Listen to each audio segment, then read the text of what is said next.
the native people of South America. They have a lot of wisdom that us Westerners, the Europeans, are just really starting to tap into, because we've kind of put these people in a corner.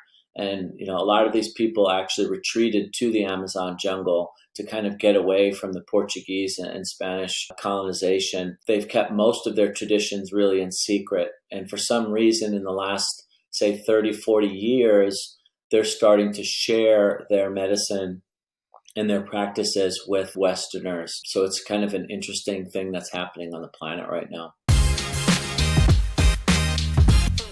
Hello and welcome to Get Yourself Optimized. I'm your host, Stephan Spencer. It is my pleasure to have Michael Roviello with us.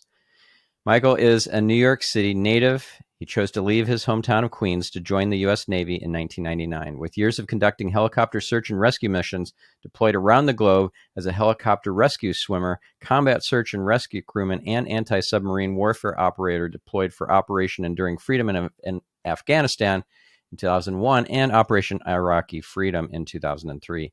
A successful businessman inside the corporate structure of higher education for 13 years, Michael earned an MBA, MAED, AET, and the responsibility as a senior director of operations for the Department of Military and Veteran Affairs for a Fortune 500 organization in Tempe, Arizona. After many bouts with cervical spine issues, neurological pain, and degradation, Michael turned to natural alternative methods. After fully exploring Western science medical practices, spine surgery, pain management, pharmaceutical intervention, and advice. After declining a professional recommendation for a second cervical surgery, Michael explored alternative methods and ideologies, and he's turned also to the Wim Hof Method and to a journey in the Amazon jungle. He's also using cold water therapy, breath work, and saunas as a daily practice to resolve issues in pain and sleep, inflammation, and clarity, peace of mind, energy, and resilience. Michael, it's so great to have you on the show. Thank you, Stephan. I appreciate it. Thanks for having me.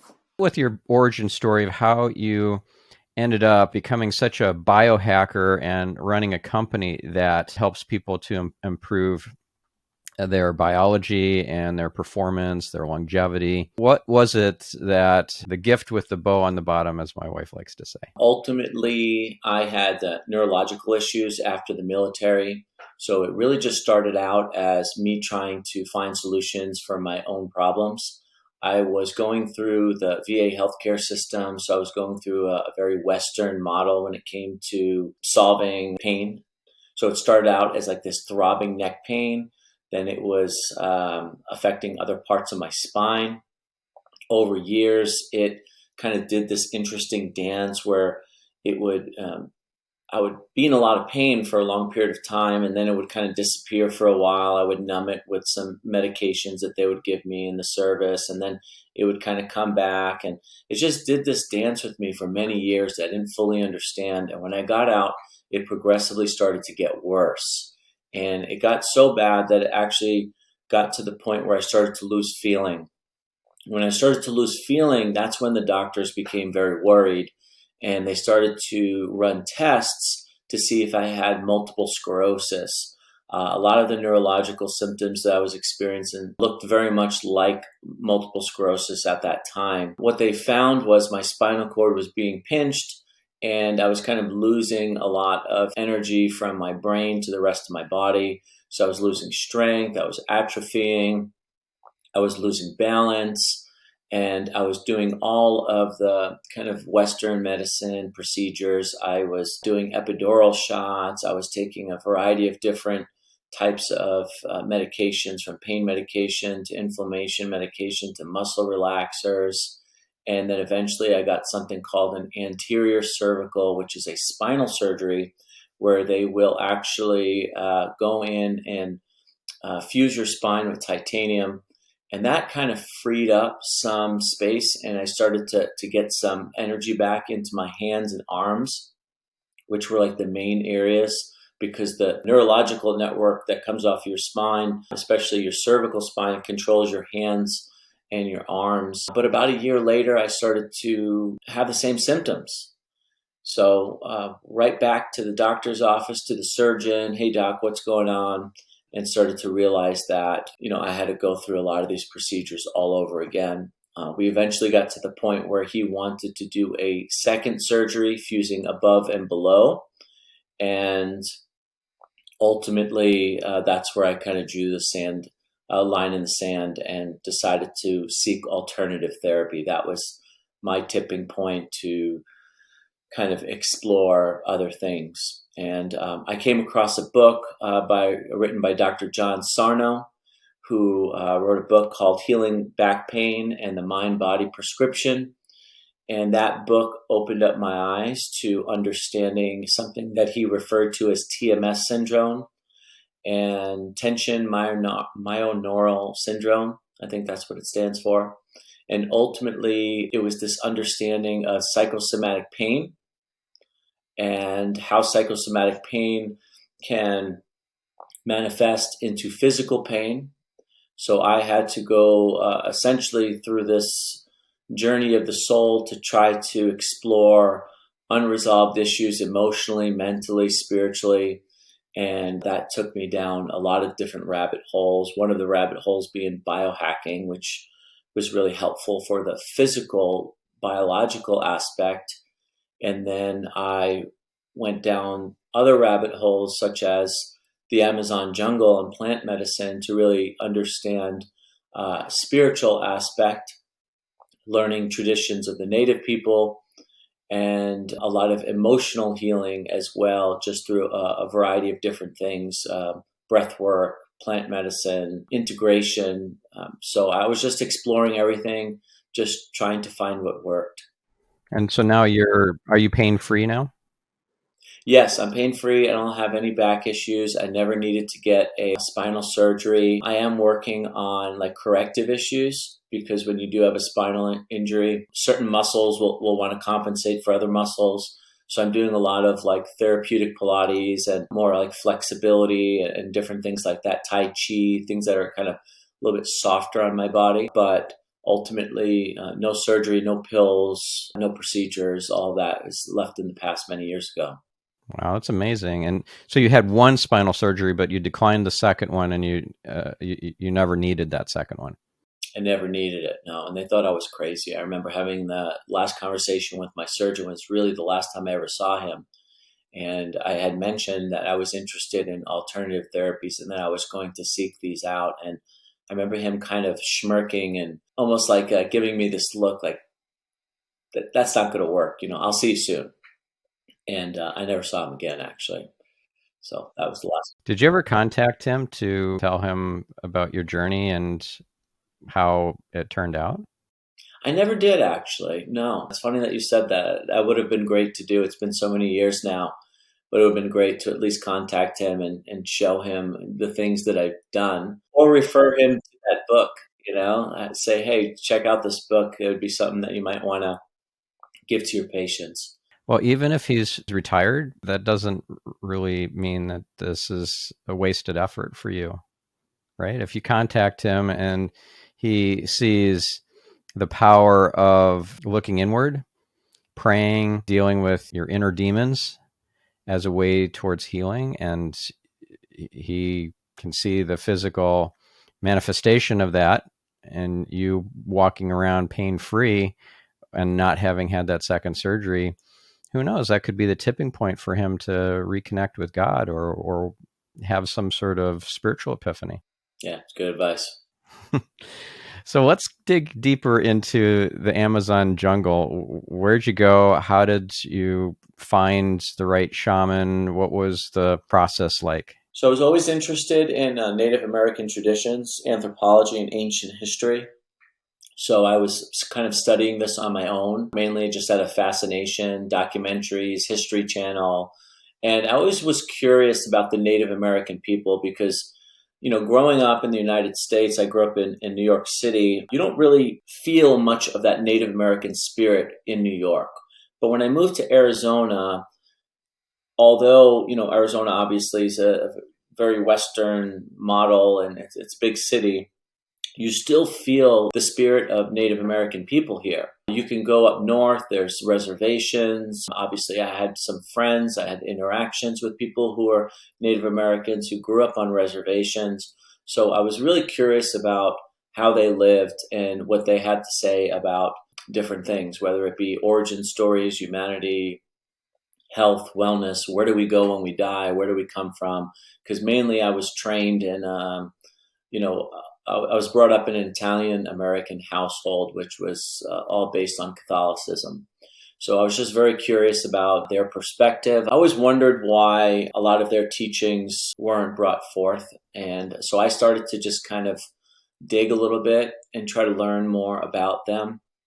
And I realized that when you start to study indigenous cultures, you see these connections all over the globe, regardless if it's Native Americans in North America, Central America, or South America.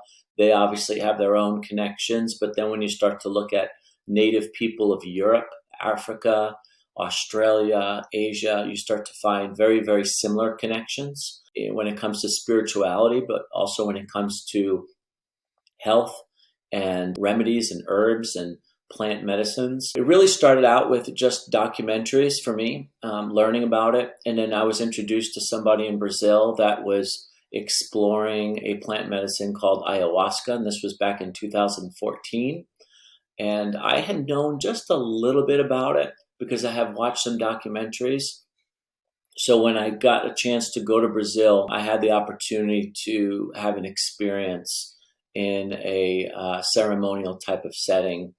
And that experience was mind-blowing and very healing and very beneficial and very applicable, actually. It wasn't just one of those ceremonies where you have this mind-blowing experience and then you come out of it and you don't know how to implement that or integrate that into everyday life. You don't know how to explain it to people. I was able to explain it to people. I was able to take practical lessons that I can apply to myself and my own behavior, and also take these practical lessons that I learned in that ceremony and apply that to my job at the time. I was working at a university and how I was interacting with other people and how they were interacting with me. And it was like this interesting truth serum that I had experienced. So I decided to just continue going back for more. And I both experienced these types of ceremonies, and I went deeper and deeper down the rabbit hole of trying a variety of different medicines that they have, from Kambo, which is a frog medicine, to Rapé, to Sananga, all different traditions that have been around for thousands of years. And I experienced the Brazilians' perspective, the Peruvians' perspective, and then here in the United States as well. And it was a wonderful experience for me overall. And I think it's ultimately what helped me resolve a lot of what Dr. John Sarno says is the TMS syndrome. Yeah, amazing. So you had powerful visions, or you had some sort of downloads, or you were kind of transported somewhere? Like, how describe some of the experiences that were most healing and impactful for you. Yeah, so the way ayahuasca has worked for me, and it's different for everyone. Everyone has their own perspective of how it works, but there are also a lot of similarities too when you get into these discussions. You drink this brew, and for your viewers that don't know what ayahuasca is, it's a traditional medicine of the Amazon basin. It's a combination of a vine, which is beaten with a stick and then put in a pot and mixed with leaves called chacruna leaves. And chacruna leaves have DMT in it. And this combination of the two kind of makes this goopy, very thick soup. And they pray and they make this brew over like 2 or 3 days, sometimes longer. And then you just drink a very, very small portion of this brew. And when you drink it, it takes about 30 minutes for it to go through the digestion process. And before you know it, you start to feel different. When you start to feel different, what I believe is happening is that we have something called the default mode network. And I believe it's shutting down the default mode network. So it's kind of like pushing the ego, in a sense, out of the way. And it's like you're having a conversation with your higher self. potentially for up to 5 or 6 hours, depending how long these ceremonies are and depending how much of this brew that you drink. And when you're having that conversation with your higher self, you also tend to kind of interact with other, it sounds kind of odd, but almost like other beings in a sense, And I think different religions have different names, for these other beings. And it gives you like these visuals, but also this audio. It's almost like you're hearing the conversation through your ear, but you're also getting a visual description of what might be happening. And some of the early things were how I was treating myself and how I was treating others. But when you redirect to some other person, let's just say it brings you to a scenario maybe where there's some friction with somebody in your life and it's unresolved, but it's showing you that, hey, this is unresolved, but it's also still affecting you. And it's probably something that you should resolve, because they don't force you to do anything. It's like you're almost, in a sense, getting advice. And they will also show you the perspective of the other person. So you can actually feel what that other person is going through and experiencing. So your ability just to have more empathy for others is greatly increased. And I thought that was really powerful and very kind of an interesting scenario. And then also there's this purging process that exists. And my understanding is just really based on my own experiences and, of course, talking with really hundreds of other people that have done it, since I've sat in so many scenarios and ceremonies, is that collectively we build up this energy in our bodies that can happen from a variety of things, from trauma. It can happen from, arguments, things that we've said that have hurt other people, things that people have said to us that have hurt us, and things that we just hold on to. And it's essentially making us sick, and we're walking around sick. But you have an ability to release this energy, and there are different ways to do that. And the shaman's approach towards releasing this energy is they call it purging. So one of the things that ayahuasca brings on is this purge. And most people are afraid of this part of the ceremony because they're like, I don't want to throw up. I don't like being sick. I hate throwing up. And I don't like throwing up either. But I would say this, it's probably one of the most refreshing type of cleansing experiences that I've ever had. It's like this medicine is wringing you out like a rag. And as you're like releasing energy, yes, there is some fluid coming out, but typically very little. It's really mainly these kind of sounds and tones that your body's releasing. It's like you're getting a healing done. And when you're done with that experience, a lot of times visually what's happening when you're releasing this energy, you can actually pick up on what you're releasing.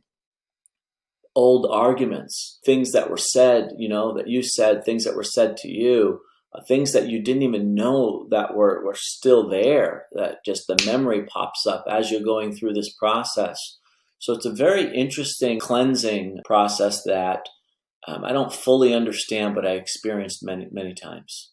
And were you in a group setting typically or one-on-one? Always a group setting. Yes. Sometimes up to 30 people. So here's the problem I understand from this, because I've never done ayahuasca or plant medicine. You can pick up the other people's energies, especially since they're purging themselves a lot of these negative energies, old stories, things that don't serve them any longer.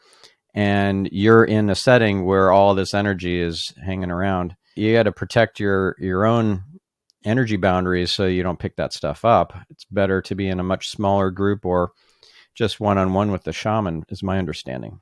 Well, there's different theories on that. I've done small groups. I've done large groups. I'll say this, the purging is typically the same. A good shaman knows how to protect the room and use different traditional practices. Their main practice and how they use protection and their kind of cleaning is ceremonial tobacco is really what they use most of. And even as you're purging, they will cleanse you. So everyone has their own styles. I've even done some of the styles of the Santo Daime, which is a mixture of Christianity and traditional native traditions. It's a combination of the two where you wear white, and it's very much like a Christian type of setting and you're singing kind of Portuguese hymns and all of that, but you're drinking the ayahuasca brew instead of, say, like a wine at like church. So everyone has their own style. I've tried a variety of them. And I will say this, in all my experiences, I never had one bad scenario. Although I do know that many people are having some bad scenarios out there, mainly because they're in the wrong hands of people who don't necessarily know the traditions of the medicine, or they don't have a good process after for integrating this work into how you can apply it to everyday life. I don't like to consider it a magic brew, nor do I think it's for everyone. My journey somehow took me there, and it was a path that I was willing to take, and it was very therapeutic for me. I learned a lot from these people, and I believe they have a lot to share with humanity. And the native people of South America, they have a lot of wisdom that us Westerners, the Europeans, are just really starting to tap into, because we've kind of put these people in a corner. And, a lot of these people actually retreated to the Amazon jungle to kind of get away from the Portuguese and Spanish colonization. They've kept most of their traditions really in secret. And for some reason, in the last, say, 30, 40 years, they're starting to share their medicine and their practices with Westerners. So it's kind of an interesting thing that's happening on the planet right now. Mm-hmm. Was there anything that was uncomfortable or didn't jive with you from a values perspective or beliefs perspective? Not necessarily. I was actually really surprised that, we have so much division when it comes to religion, like Catholics think this, Christians think this, Jewish, Muslim, Buddhists, like you just have all this division when it comes to spirituality on the planet. And if you look back, there's been so many wars over it as well. And when I was in the Amazon jungle and we were getting interpretations from the shamans, because they would teach classes during the day where they would teach us their songs and we would learn from them. And then at nighttime we would journey. And then the morning we would kind of do an integration where we would share, and they would help to give us clarity and give us some understanding on what might be going on and how to approach the next ceremony so that we can get more healing done. They brought up Jesus a lot. So Jesus was very much part of their understanding of spirituality. It wasn't this like, oh, that's your God, that's separate, we don't subscribe to that. They looked at him as kind of like one of the ascendant masters, so he was very much integrated into that story. What I have known about the Amazon basin is that black magic is still practiced, but it's still practiced here too. Most people think it's like this, Haitian thing or African thing or native thing that's still being practiced, and that, say, Americans don't dabble in that. That's something that, is of the past. But I believe that stuff is everywhere.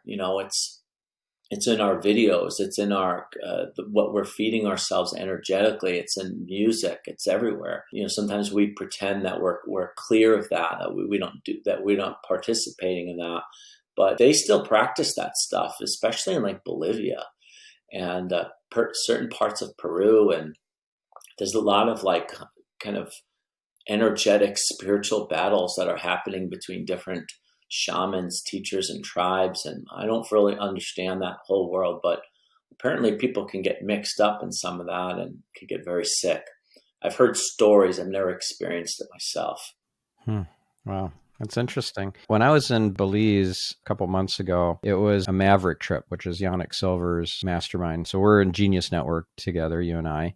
And I'm also in Maverick, which is similar but different. With Genius Network, it's much more kind of experiential and get out into nature or a particular environment, do some sort of trip. And so we went to Belize on one of these Maverick trips. There were several ceremonies that we did with the Mayans, went to Mayan village. And the first one I participated in was a cacao ceremony.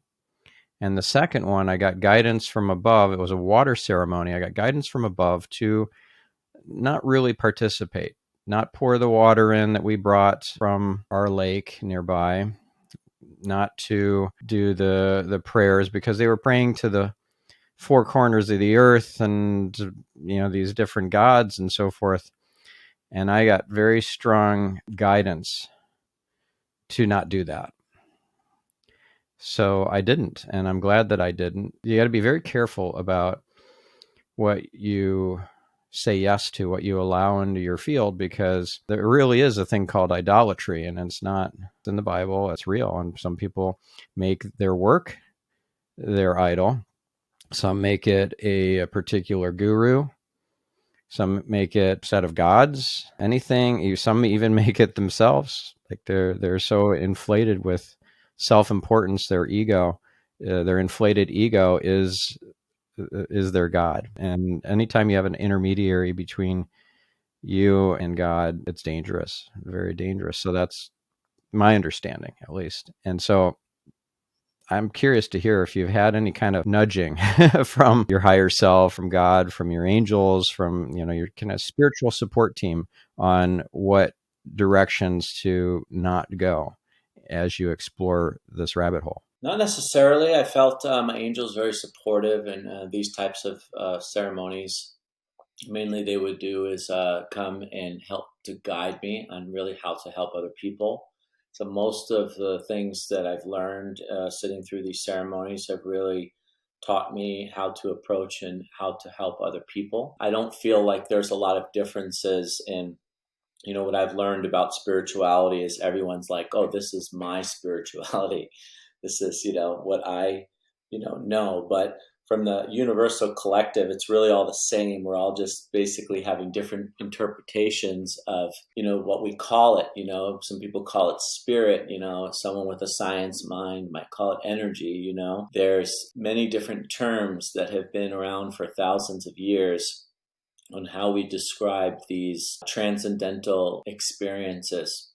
But ultimately, I think we're all talking about the same thing. The native people are talking about the same thing. If you start to look in the old books of Christianity, whether it's the Gnostics and their teachings, or even the old books of Judaism, the Kabbalah, or the old books of Muslim, which is the Sufis, and you start to explore that, you'll see a lot of similarities and interpretations of how all these things work. What I've really experienced with understanding shamanism, and that's just like one aspect of one rabbit hole that I went down, was that the same protection and love that I feel for the divine and what maybe I refer to in Western thinking as angels, whoever those beings are, I felt them very much around me and guiding me and supporting me. Do you feel them on a regular basis, or do you need to be in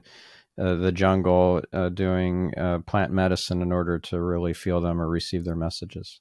Well, it really depends on my state. So, for example, if I'm working a lot, if I'm not connecting with myself, if my attention is outward, if I'm eating a lot of high density type of foods, maybe I'm more in that kind of like earthly like state where I'm just very much in the human form.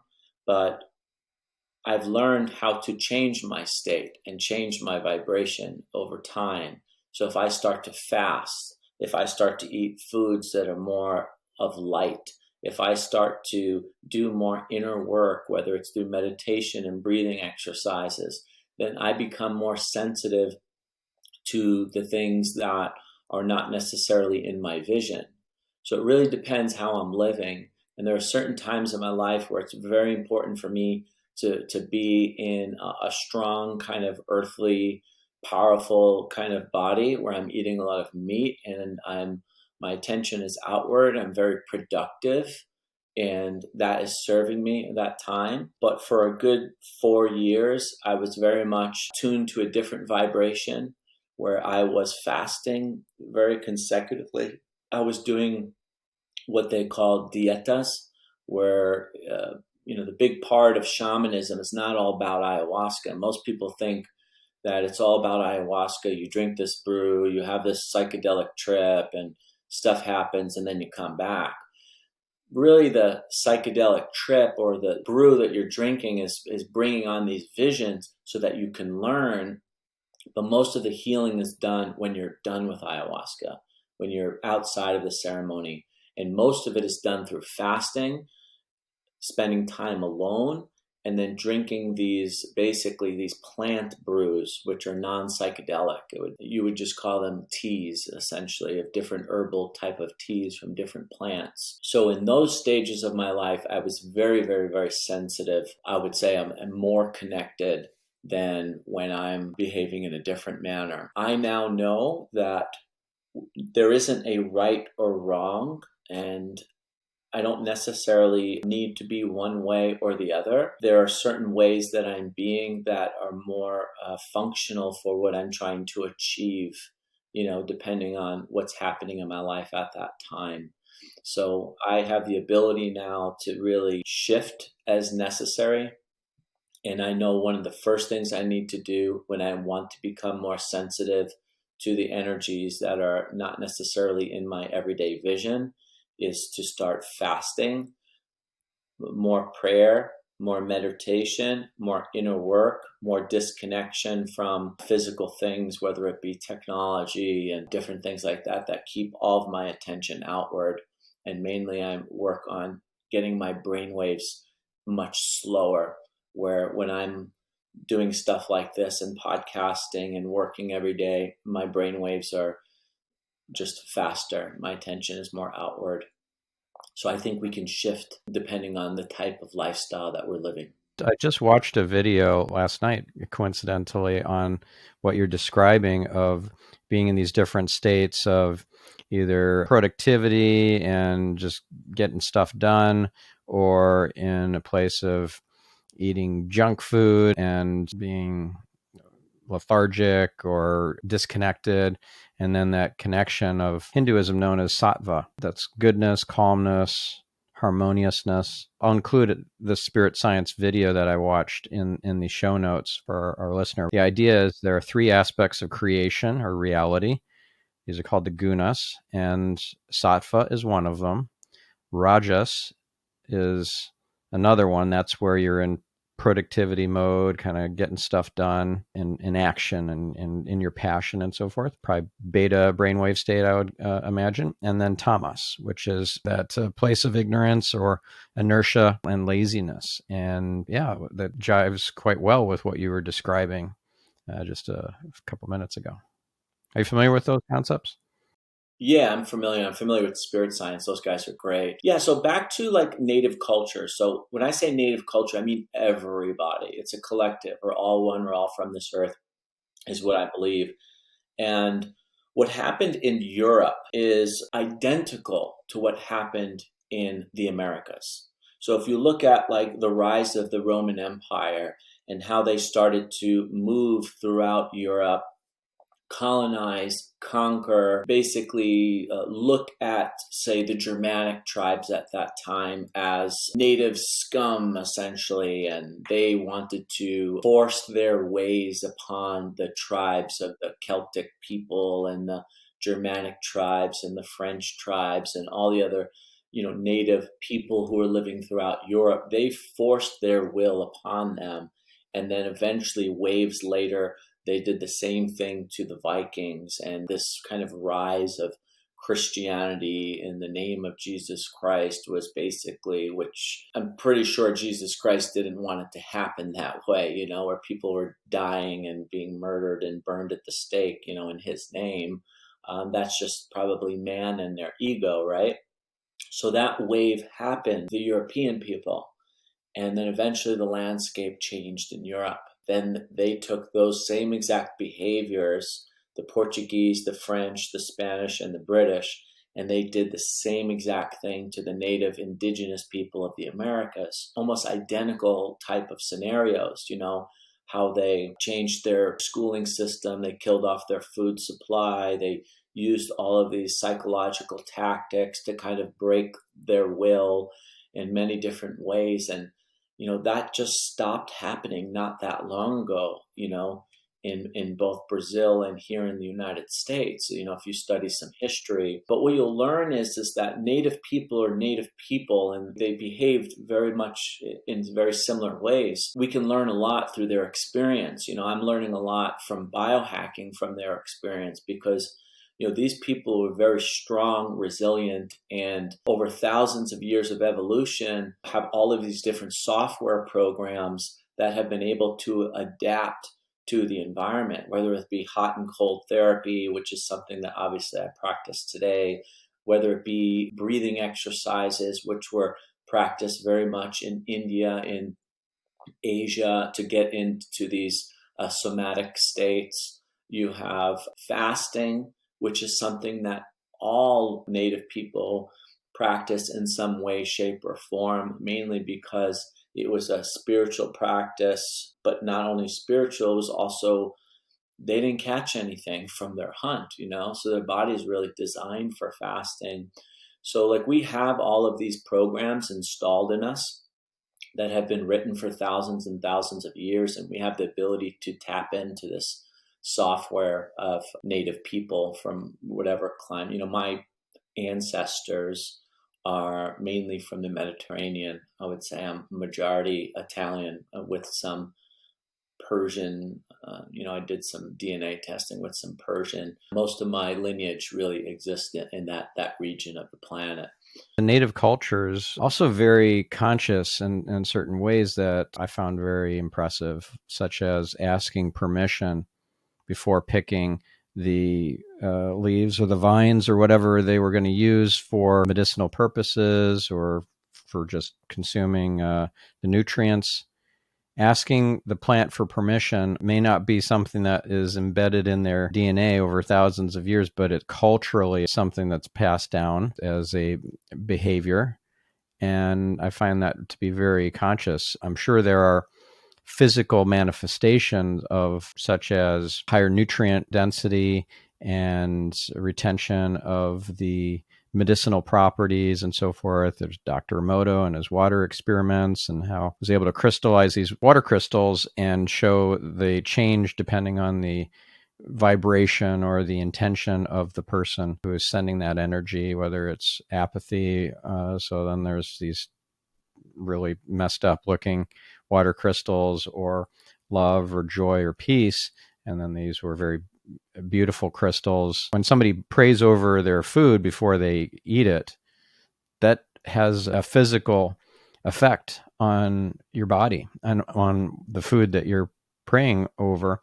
So it makes total sense that it would matter how you pick the vines or the leaves or whatever with consciousness or with a lack thereof, and its effect on the person consuming it. Yes, they have a lot of traditions. One thing I'll share with you, when we're in the jungle, obviously we're in a village type of setting, and every now and then we would take these small groups and actually go into the jungle, where they would teach us about different trees and where they would source some of their plant medicine from.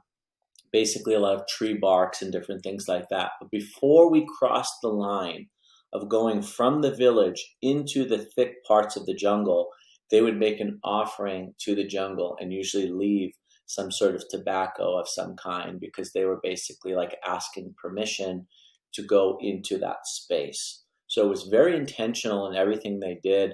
They used their own version of prayer before they ate. They were very intentional.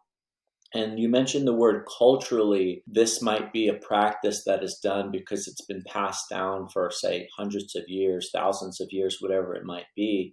But consider this, maybe the earlier ancestors, when there was no technology, when there was no distractions, they were so much more connected to the earth and to the planet and to the subtle energies of everything. Maybe they had more direct communication with plants and nature than we can even fathom. Because that was one thing that was really interesting for me to understand, was I used to always hear of these tales of them having communication with plants. And I thought that was, they used to call the plants their teachers. And I thought that was, just kind of an interesting way to describe something, and it sounded good. But when I started to go through these processes with them, I understood at a much deeper level they were having direct communication with the consciousness of plants.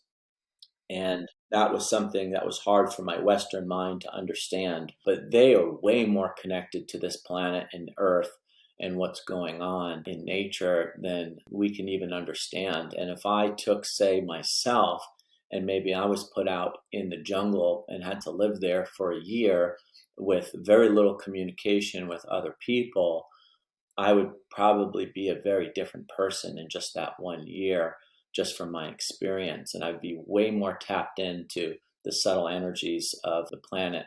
Where today, I might be thinking about 5 other things and emails and all this other stuff I have to do. And I'll be walking and hiking here in the Arizona desert, but my mind is very much somewhere else. They're very present from my experience, especially the people who are living a very traditional way. Yeah.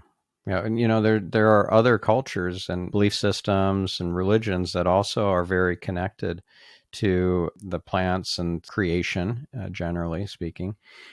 For example, in Judaism, there's a holiday that was just yesterday called Tu B'Shvat, and that's celebrating the trees and being grateful for the trees and the plants. And it was on Tu B'Shvat a few years ago, actually, I learned from my sister-in-law that the trees have souls. And that's something that in Judaism. And there's spiritual explanations of how this all works. And once you start digging into Kabbalah, which is Jewish mysticism, but I just found that to be really powerful and transformative to learn that at the time.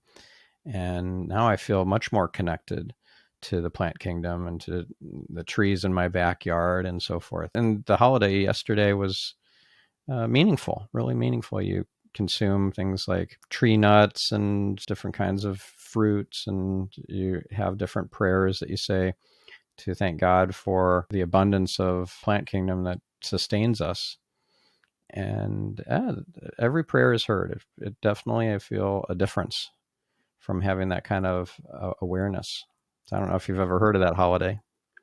I haven't, but I'm not surprised, because as I started to go on this path and learn about other cultures, other religions, other, native tribes, whether it be, doesn't matter what continent, I kept coming up with these same exact scenarios where they were basically doing the same thing that the people were doing in South America. And they had no contact and they had no way of communicating, but they were behaving in very much the same manner. So what's happening in the Jewish culture through this holiday is pretty much identical to what these people are doing in the Americas and, say, in Africa. And let's just say the Aborigine people, they probably all have a variation, the very same example that you just provided of that holiday. And that's the most fascinating part to me, because it helped me to really understand the universal collective and stopped having me kind of divide up humanity in these kind of different pies of, oh, these people did this and this group does this. It really started to show me, no, everybody's kind of doing the same thing and calling it slightly different things. And it's been going on for a very long time. But there's also this energy and this force that has been trying to shut that stuff up for a very long time. And in a sense, crucifying these types of practices for some odd reason. And that part I'm still gaining some clarity and understanding on, because you saw it happen in Europe, and how the tribal people were converted by force. And then you see that same behavior happen in Africa. And you see that same behavior happen to Aboriginal people in Australia, mainly from the British and from the Irish people. And then you see that same behavior happen in the Americas from the Portuguese, the Spaniards, the French, and the British. So you just kind of collectively have seen this going on. And I don't know where it started. I know the Romans were doing it, but I think it was happening even prior to the Romans. It's kind of been a very interesting thing that's happened on this planet in the last, let's just say, 1,000 years. What comes around goes around. If we zoom out far enough, everything makes sense. But we only get such a small glimpse of that bigger picture. And Kabbalah, I learned about the 1% reality and the 99% reality. And we're in the 1% reality, obviously, where we see this tiny little sliver. And it's so overwhelming with all of quantum physics and chemistry and all the different sciences and all the arts and everything that we could possibly learn. And we know that there's stuff we don't know, but we also don't know what we don't know. And that's where the 99% is. And it's good, humility to remember that on a daily basis, that there's the 99% reality, which we just don't have any conception over. And we can pray to God for a glimpse into it so that we can, appreciate that we're in the toddler stage, really. This was a great way to end the episode. If our listener is interested in learning more from you and perhaps doing some of the amazing biohacking therapies at your locations, the Phoenix, Arizona area, where do they go? How do they, what's the next step? Appreciate that. Yes, I have a place called Optimyze, Optimyze, and we are in Arizona. We have multiple locations, and we're expanding into other parts of the country. And we do everything from breathing exercises, cold therapy, infrared saunas, PEMF therapy, full immersive experience. Basically, our symbol and our logo is the 4 elements of nature. And so we work with, water medicine, fire medicine, air, earth, all of it combined. And our website is optimyze.me, optimyze.me, and you can find me mostly active on Instagram. It's Michael_Roviello on Instagram. It's the easiest way to find me. Awesome. And also you can be found at Genius Network at some of the meetings, which is where I found you. I'm local, so it's very easy and hop, skip, and a jump for me to get over to Joe's place. Yeah, Joe Polish is amazing. He's a guest on my other podcast on Marketing Speak, and I plan to have him on here on this show on Get Yourself Optimized. Yeah, amazing human. Awesome. What a great conversation we had, Steph. I didn't expect us to dive this deep into spirituality. Typically, when people have me on their podcasts, it's a lot about biohacking and a lot about the physical, biological benefits and science of how these things work. Today took a very different twist, talking a lot about spirituality, culture, shamanism, but it is something that has really helped me on my way. Yeah, it's our why, right? It's our why. Why keep this suit of clothes called our physical body in tip-top shape if we don't have a spiritual mission to accomplish here? Yes, and I like that you said that because I think that's a part that's missing. And I'll finish with one last thing. Out of all of this exploration and learning that I've done from, understanding the shamanism to the biohacking, the cold therapy, and becoming a certified Wim Hof instructor and all that kind of stuff, the thing that's most important that I try to maintain balance in is mind, body, and spirit. There's aspects of my life where I was putting so much energy into my physical body, working out, being strong. Mentally, I was, maybe going to seminars and learning and reading, but then spiritually, I was doing nothing. I wasn't meditating. I wasn't connecting. I say a lot in my workshop that spiritually I was a 0. I was putting no energy into that bucket. And now I always try to do this evaluation of where am I spending too much energy and how can I spread some of that energy equally over all 3 of those buckets so I can be more balanced in life. Amazing. Well, that's a great way to end this episode. And listener, go out there and make a difference in the world. Have some conversations with your higher self. Try to see from the other's worldview. With or without plant medicine, I'm sure you can achieve that kind of empathy and learn and grow, because that's what we're here for, and connect with the creator. We'll catch you on the next episode. I'm your host, Stephan Spencer, signing off.